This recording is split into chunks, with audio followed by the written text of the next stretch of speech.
What is up, my Canadian cousins? Welcome back. So, there's been this fascination for well over a century about the Titanic disaster. Why does that capture our imagination so much that it becomes part of our collective memory? Myself, growing up in the 70s and 80s, I read about it in school. We learned about it in school. There were movies before they even found the Titanic wreck. I remember seeing a movie as a kid, Raise the Titanic, which now knowing what condition it was actually in and how it sunk is sort of ridiculous. But, and then of course the blockbuster movie with Leonardo DiCaprio and Kate Winslet. And of course, the famous score from Celine Dion, great Canadian singer. But there is another disaster that happened just a few years later in 1914 in the mighty St. Lawrence River. The Canadian cruise liner RMS Empress of Ireland sank within 14 minutes in the St. Lawrence River on its way, I believe, to Quebec City. And it had massive loss of life, almost as bad as the Titanic. There were over 1,000 people died, many whom were children, and like the Titanic, the larger proportion of the people who died were third-class passengers because obviously being in steerage, harder to get to the surface and get on a lifeboat or be otherwise rescued. But why do people not really know about this? I don't know, to be honest with you. I mean, I didn't know about it until I started this channel. So we're going to take a look at it today. Full disclosure, I actually, and if some of you are saying, wait a second, John, I think you did this already. Yes, I had a short hiatus from posting videos this past summer into the fall because I just got too busy with work. And once you stop posting videos with any kind of regularity, the YouTube algorithm punishes you. I don't know if that's the right word, but it does, because it moves on to putting your different videos in front of other people that are going to generate them income off of the ad revenues. And that's really what the whole game is about for YouTube, and that's fine. We live in a capitalist society, and commerce is key, and that's great. But unfortunately, when you try to come back from that, you've lost some momentum. And so my first few videos back didn't garner a lot of attention because YouTube just wasn't putting it in front of people. But I just thought this one was really interesting. So I had taken that video down because once it's dead, it's hard to revive. I think only about 1,000 people or slightly more watched it. So I'm hoping that, this gets in front of more people because I just think that this topic is worth it. The other thing is I had recorded it quickly to try to get it out, knowing that I had not gotten a video out in a while. And I was feeling a little bit of pressure to do that because knowing what I know about the algorithm. So I didn't take a whole lot of time editing it, and my intro wasn't very good or well thought out. I mean, I usually just riff in the intros, but for whatever reason, I don't think I did well. I don't think it was my finest hour, and I think as a result, there are people who clicked off kind of early. So I have gone back, I've more carefully edited the video, I've deleted the poor introduction and am substituting it with this one. So if you've seen this already, of course, feel free not to have to watch it again. If you'd like to see it again, feel free to stay. I would love that. And maybe you'll find this version of this video somewhat better because of the editing that I did and adding some photographs and such. So anyway, my friends, stick with me if you like this kind of content. By all means, feel free to like and subscribe, and I will see you on the flip side. Take care. In the early morning hours of May 29th, 1914, the RMS Empress of Ireland was en route from Quebec to Liverpool when she was struck by a Norwegian cargo ship called the Storstad. The Storstad, which was carrying more than 10,000 tons of coal, sliced through the hull of the Empress with devastating consequences. As the cargo ship pulled away from the Empress, more than 60,000 gallons of water began pouring into the doomed liner every second. In just 14 minutes, the Empress capsized and sank, killing 1,012 people, many of them entombed in her hull at the bottom of the St. Lawrence River. It remains the worst peacetime disaster in Canadian history.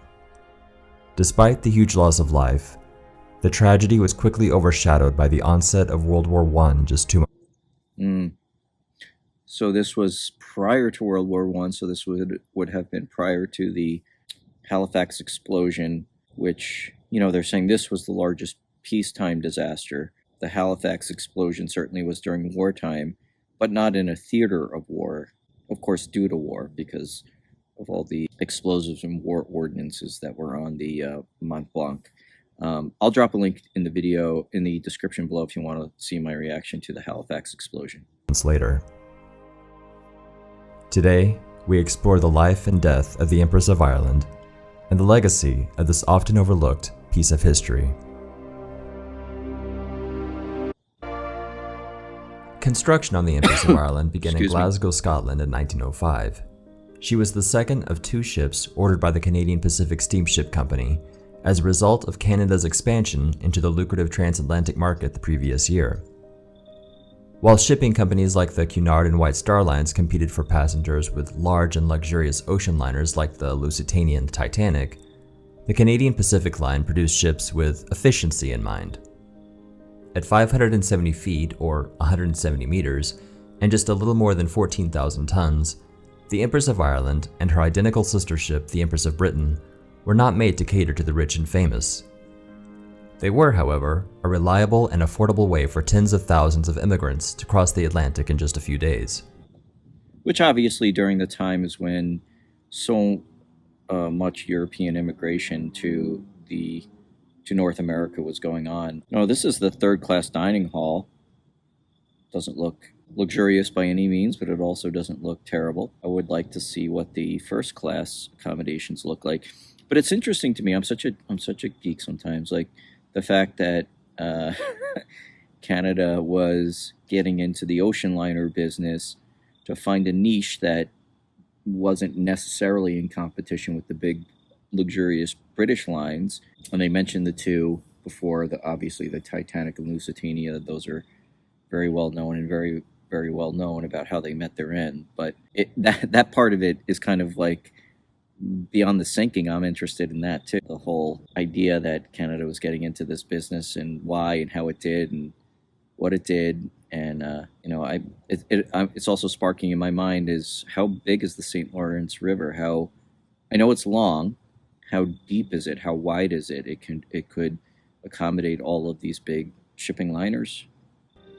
Author and scholar James Kroll says, "The Empress never aspired to the standards of ostentatious luxury that were the mark of the gigantic superships competing for the rich New York market, but they did establish an unchallenged reputation for something that early 20th century travelers understood and appreciated, namely solid comfort."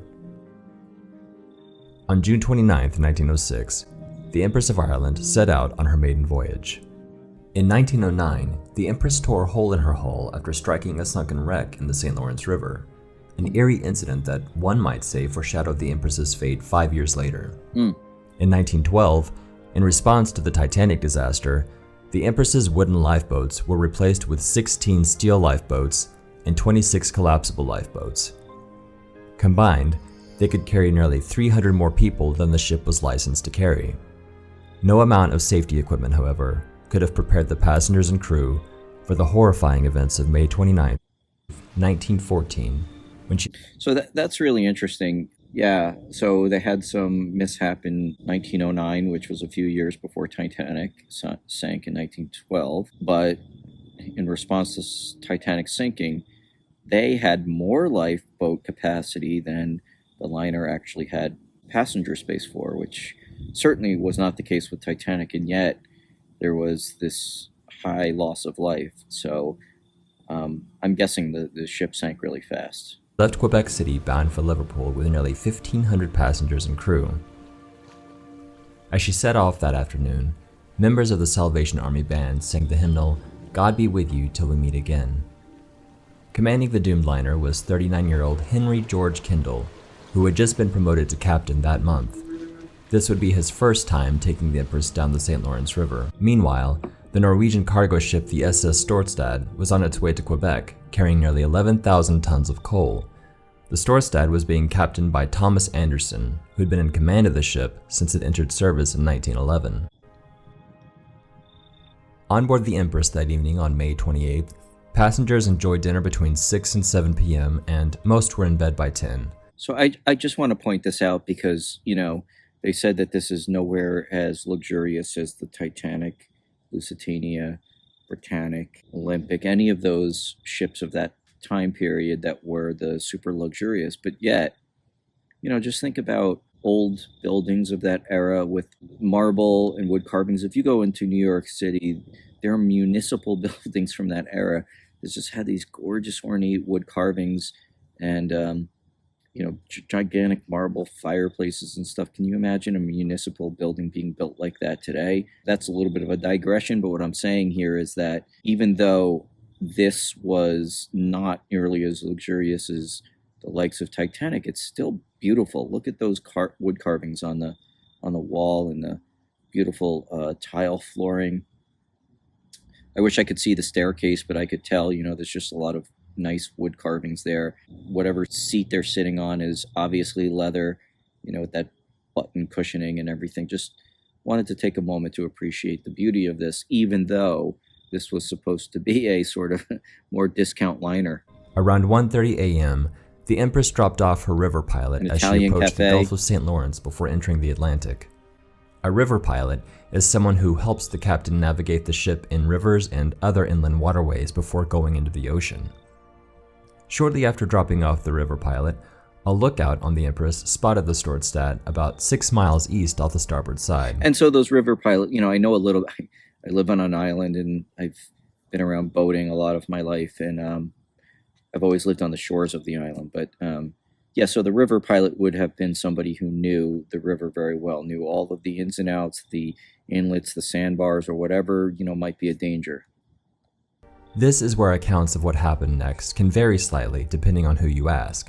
According to reports, Captain Kendall aboard the Empress decided to alter course slightly so that his ship and the Storstad could pass starboard to starboard. As the Empress pulled away from shore, a thick fog suddenly rolled in, concealing the ships from each other.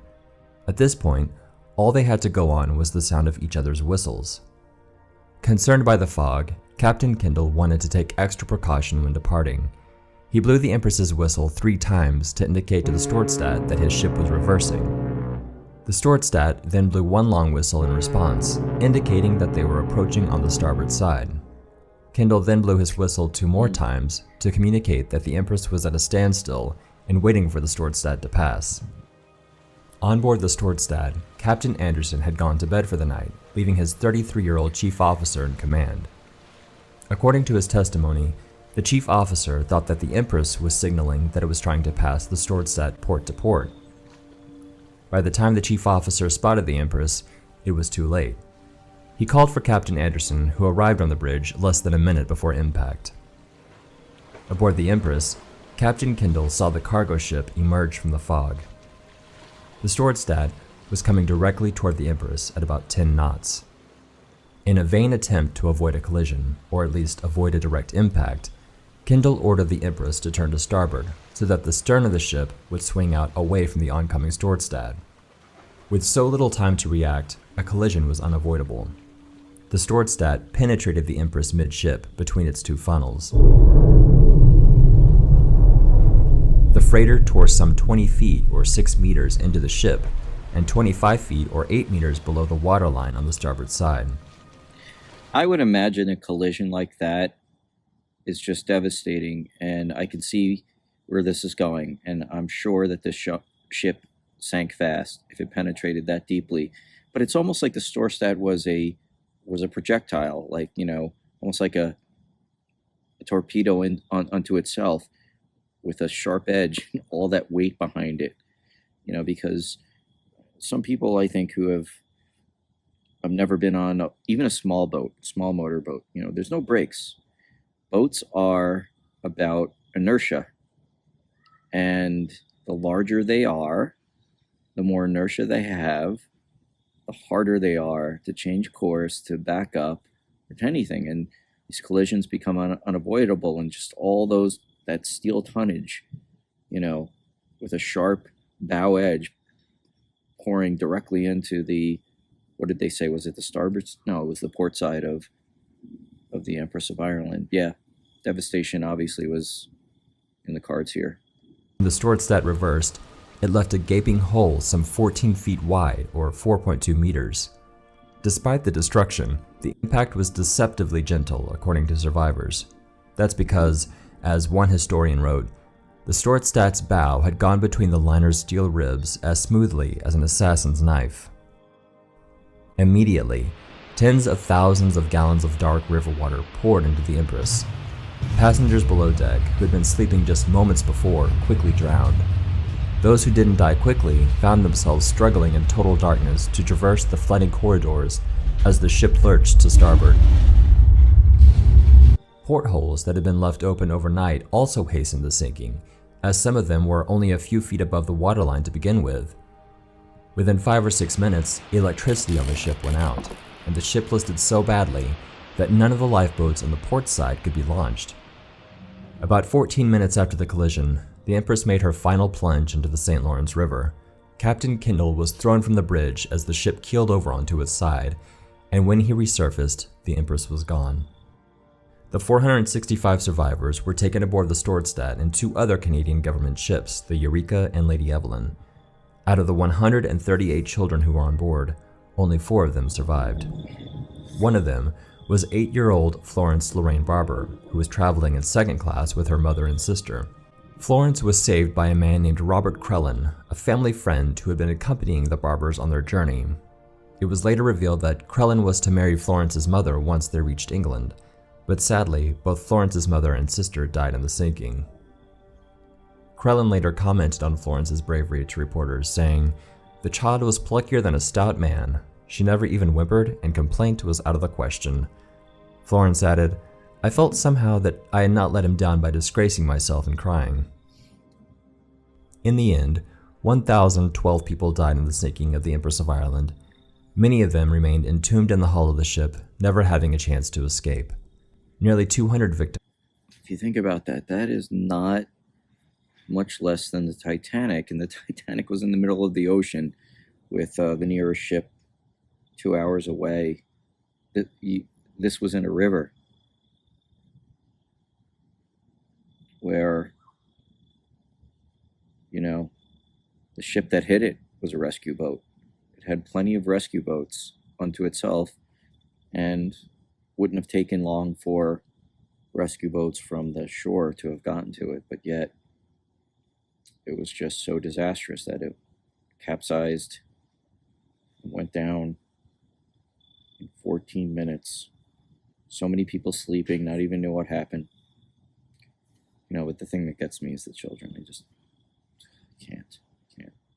Were later recovered by the Lady Grey and taken back to Quebec. As Canada mourned this national tragedy, officials went to work to determine who was at fault.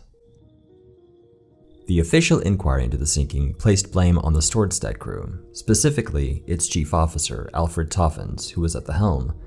The chief officer's testimony was quite damning to the Storstad's defense, as it demonstrated a lack of experience and good judgment on Toffin's part.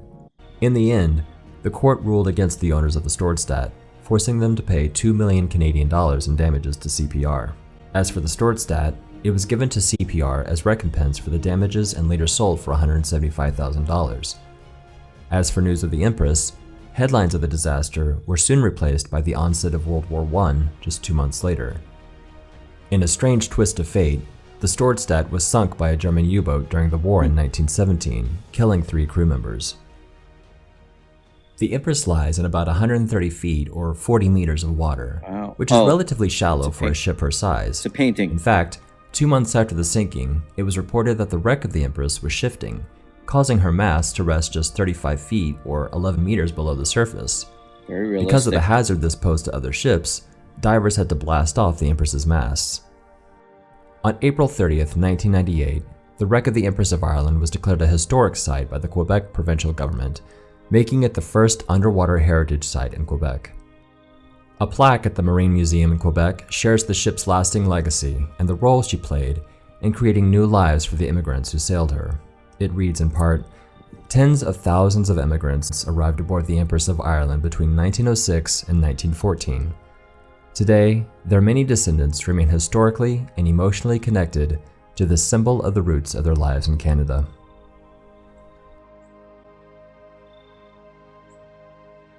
Mm, mm, mm. Wow, my friends, that was really interesting. So my final thoughts are, let me let me get, what are my final thoughts, John? What are your final thoughts? First of all, like, just any disaster like that is sad. Yes, this was a long time ago, but these were people. These were people that lived in that time. Children died. People lost family members. It's tragic, and it's not hard to feel something for that, even though it was so long ago. I do think, though, that, the whole concept of these ships that brought immigrants to Canada and the United States during that time frame is fascinating. Ships brought my family over from Europe. I am half Irish, half Italian, and my family were brought over here in the late 1800s from Ireland and from Italy for a better life. Typical of the northeastern United States, those two, but people came from Germany, people came from Scandinavia, people came from Russia, a lot of Jewish people came from Eastern Europe, and they came on those ships. Those ships are so important to our history. It's just almost hard to fathom how important those ships are to our history. And in New York Harbor, obviously, we have Ellis Island. And I'm so sorry, guys, I really forget the name of the equivalent to Ellis Island that exists in Halifax. But I do intend to visit there when I go. What else are my thoughts on this? Human error. Human error is always the thing that gets you. But it will always be part of us because we are imperfect beings, and it's sad that people die because of human error, but it is the truth. The way the Storstad looked also reminds me of something I saw about the Titanic once, is that the theory that if that ship had hit the iceberg straight on, it wouldn't have sank. There would have been people in the first quarter of the ship that would have been killed in a violent and devastating manner, but it would have survived. It was the side sway that got them, because they couldn't survive having 5 of the airtight compartments flooded. And had it hit the iceberg dead on, it would have been a violent impact, a much more violent impact than sideswiping the iceberg, but it probably would have stayed afloat, and many more people would have survived. But, woulda, coulda, shoulda, these are interesting what ifs in history. They didn't happen. They're almost lamentable that we know that they could have, from a position of hindsight, but at the end of the day, that's all just sort of an intellectual exercise that doesn't really have much meaning. What has meaning is what happened, and who lost their lives, and it's sad. So, very interesting piece of Canadian history. Did you guys know about this? Was this something that's widely known? I suspect not, but I know many of you who are very well versed in Canadian history do know, but I would like to hear your thoughts and comments on this, my friends. Okay, this was fun, and I'm glad I enjoyed this with you, and I will see you soon. Take care, my friends. Bye-bye.